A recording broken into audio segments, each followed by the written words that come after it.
Assalamualaikum warahmatullahi wabarakatuh. Perkenalkan, nama saya Reza Nur Juliawati, PGSD angkatan 2019 dengan NIM 190210204 169. Jadi, percobaan yang akan saya lakukan kali ini berjudul pertumbuhan dan perkembangbiakan pada tumbuhan, di mana pada percobaan kali ini terdapat 3 tujuan. Yang pertama, untuk mengetahui cara perkembangbiakan tumbuhan secara vegetatif.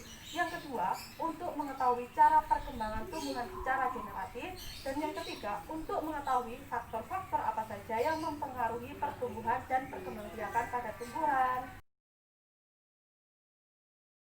Adapun alat dan bahan yang akan kita gunakan untuk mencangkok, yang pertama adalah ada pupuk kandang, ada tali rafia, ada cutter, ada plastik, juga yang terpenting ada batang pohon yang akan kita gunakan sebagai pencangkok nanti. Yang harus dilakukan adalah mengupas batang pohon untuk menghilangkan bagian kulit dari batangnya.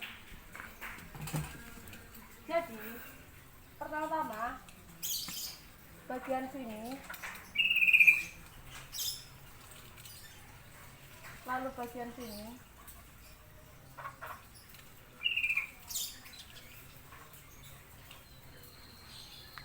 setelah dirasa pada bagian atas dan bawahnya sudah dipotong, hal yang harus dilakukan selanjutnya adalah menyayat bagian kulit dari batang pohon.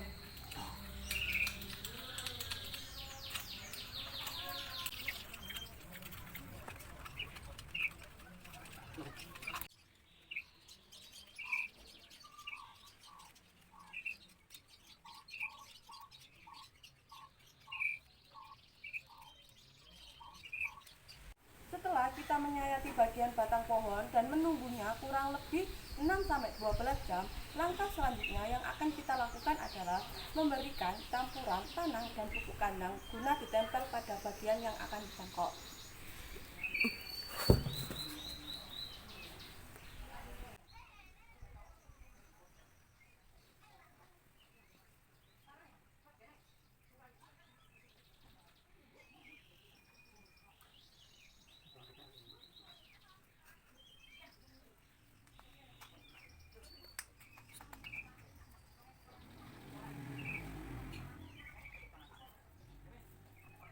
Setelah kita memberikan campuran tanah dan pupuk kandang, kita langsung melapisinya dengan plastik.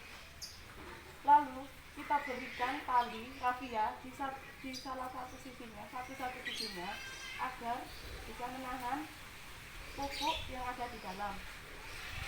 Setelah ditali, kita bisa memotong bagian sini agar tidak terlihat rapi.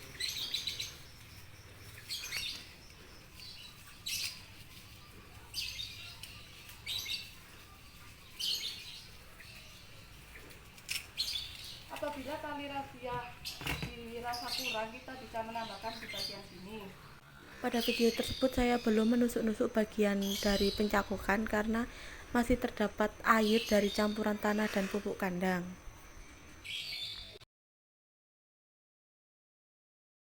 Kedua yang akan saya lakukan kali ini adalah percobaan menggunakan biji kacang hijau, di mana dalam percobaan kali ini ada beberapa alat dan bahan yang akan saya jelaskan. Yang pertama yang jelas, saya menggunakan biji kacang hijau, di mana biji ini sebelumnya sudah saya rendam selama kurang lebih 1 malam. Lalu di sini saya menggunakan 3 jenis air. Masing-masing, yang pertama ini ada air teh, yang kedua air biasa, dan yang ketiga ini adalah air deterjen. Air deterjen ini saya sebelumnya menggunakan botol ini 100 ml yang dicampurkan dengan sedikit deterjen. Lalu di sini saya juga mempunyai sendok, kapas secukupnya. Lalu di sini ada botol gelas air, di mana nantinya diisi kapas dan biji kacang hijau. Masing-masing ada air biasa, lalu ada air deterjen, dan yang terakhir ada air teh. Setelah bahan-bahan yang dirasa kita perlukan sudah disiapkan di sini, hal yang harus kita lakukan selanjutnya adalah yang pertama, kita memasukkan kapas secukupnya pada masing-masing gelas di bawah sini.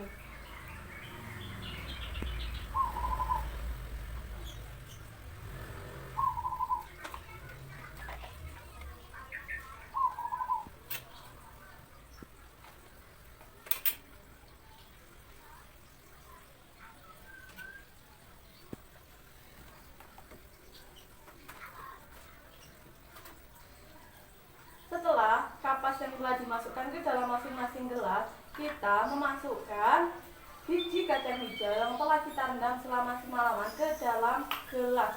Kita memasukkan sekitar 6 biji kacang hijau saja.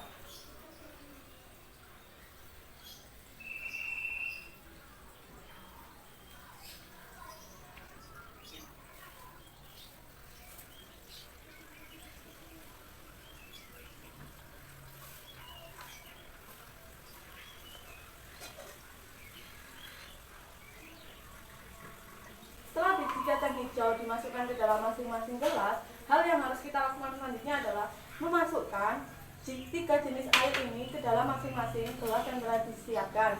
Yang pertama, gelas teh. Ini kita kasih secukupnya.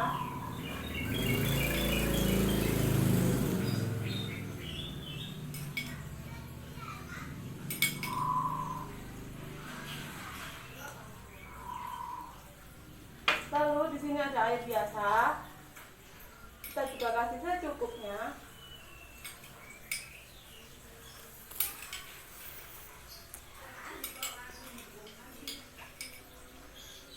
Lalu yang terakhir ada air deterjen. Kita juga kasih secukupnya.